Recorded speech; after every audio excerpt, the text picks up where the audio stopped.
ஒரு சின்ன விளக்கு ஏத்துனா வீட்ல யாகம் பண்ண பலன் கிடைக்குமா? நிஜமாவே கிடைக்குங்க. நம்ம பஞ்சகவ்ய விளக்கு பத்தி தான் சொல்லப் போறேன். பசுவோட 5 புனித பொருட்கள் கூட மூலிகையும் சேர்த்து இத பண்றாங்க. இதோட ஸ்பெஷாலிட்டியே எண்ணெய் தீர்ந்ததும் விளக்கும் சேர்ந்து எரிஞ்சு சாம்பலாயிடுது. வாழ்க்கையில நாம எவ்வளவுதான் கஷ்டங்கள சந்திச்சாலும் இந்த விளக்கு மாதிரி எல்லாத்தையும் தாங்கிட்டு மத்தவங்களுக்கு பயனுள்ளதா வாழணும். இது வீட்ல ஏத்துனா கெட்ட வைப்ஸ் எல்லாம் போய் சூப்பரான பாசிட்டிவ் எனர்ஜி கிடைக்கும்.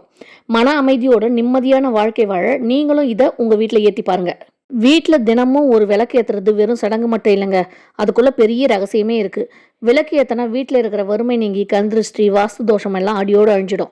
இந்த விளக்கோட மூலிகை புகை வீட்டோட காற்றை சுத்தம் செய்யற மாரி, நம்ம மனசுல இருக்க கவலையையும், எதிர்மறை எண்ணெயும் அப்படியே சுத்தமாகிடும்.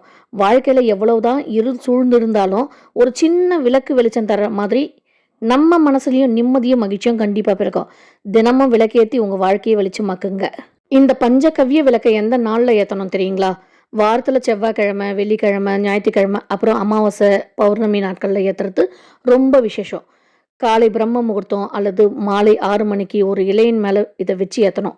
வாழ்க்கையில ஒரு லட்சியத்த அடைய எப்படி தொடர்ந்து முயற்சி தேவையோ, அதே மாதிரி இந்த விளக்க தொடர்ந்து 48 நாட்கள் ஏத்துனா, நீங்க நெனச்ச காரியம் அப்படியே நடக்கும். விடாமுயற்சியும், இறை வழியும் இருந்தா வாழ்க்கையில கட்டாயம் ஜெயிக்கலாம். வாழ்க வளமுடன். தேங்க்ஸ் ஃபார் வாட்சிங்.